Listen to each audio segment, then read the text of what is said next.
যেদিন কিয়ামতের কঠিন ময়দান সিদ্ধান্ত হবে কে জান্নাতে যাবে কে জাহান্নামে যাবে, আমার উম্মতের জন্য মান ওয়াজাবা শাফাআতি, আমি তার জন্য শাফাত করা ওয়াজিব হয়ে যায়। যে আমার উপরে বেশি বেশি দরুদ পড়বে। আজকে আমরা দরুদ পড়িনি, বলেন দরুদের আমল আসেনি আমাদের মধ্যে। যে নবী আমার জন্য মান ওয়াজাবা শাফাআতি,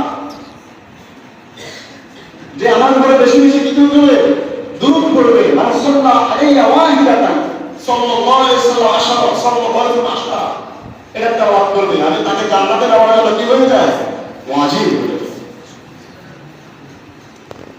আর নাম্বার 2, মান ওয়াজাবা শাফাআতি ওয়া জিয়ারাতু ফিল কবরি, যে ব্যক্তি মক্কা মদিনায় আসে আমার কবর জিয়ারত করলো, তার জন্য শাফাআত করা আমি নবীর উপর ওয়াজিব হয়ে যায়। এই দুই ব্যক্তির জন্য নবী ওয়াজিব, শাফাআত করা কি হয়ে যায়, ওয়াজিব।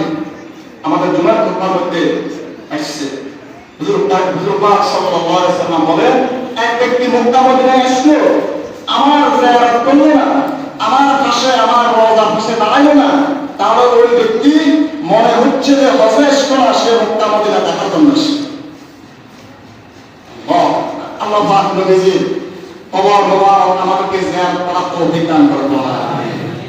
মন কি একবার ছাড়া বলেন, তারা আমরা নবীজির উপরে বেশি বেশি দরুদ করবো আর আল্লাহর কাছে দোয়া করবো প্রত্যেকটা মাসে, আল্লাহ নবীজির রওজা পাশে যায় যেন আমরা কি করতে পারি, আপনার নবীজির রওজা আমরা জিয়ারত করতে পারি। আল্লাহ পাক আমাদেরকে বেশি বেশি নবী করিম সাল্লাল্লাহু আলাইহি ওয়াসাল্লামের উপরে দরুদ পড়ার তৌফিক দান করুন। আমিন। সংক্ষিপ্ত সাল্লাল্লাহু আলাইহি ওয়াসাল্লাম, সাল্লাল্লাহু আলাইহি ওয়াসাল্লাম। আমাদের নবীজির নামে তো গুরুত্বপূর্ণ। তো জানেন আজকে জুমার দিন, এই জুমার দিন আল্লাহ পাক রব্বুল আলামিন আমাদেরকে সকলকে আগে আসার বসার তৌফিক দান করুন। আমিন। এটা আসরের নামাজের আমল।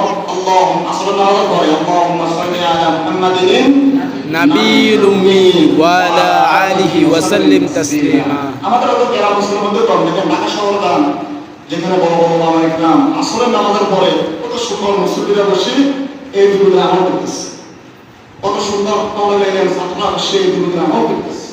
তারা আল্লাহ 80 বছরের গুনাহ মাফ করে দিবে, মাফ করে দিলে 80 বছরের নেক আমল আপনার আমল নামার উপর লিখে দিবে।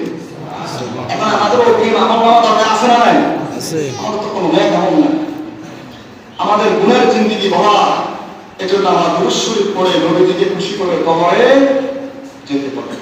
আল্লাহ রাসূল সাল্লাল্লাহু আলাইহি ওয়াসাল্লাম বলেন, 5 নম্বর হচ্ছে কোন ব্যক্তি যদি সালাত দিন মাগরিবের নামাজের আগে 5-10 মিনিট মসজিদে এসে আল্লাহর দরবারে দোয়া করতে পারে, তাহলে আল্লাহ পাক রব্বুল আলামিন তার দোয়াকে কবুল করে তার জন্য জান্নাতের ব্যবস্থা করে দিবেন।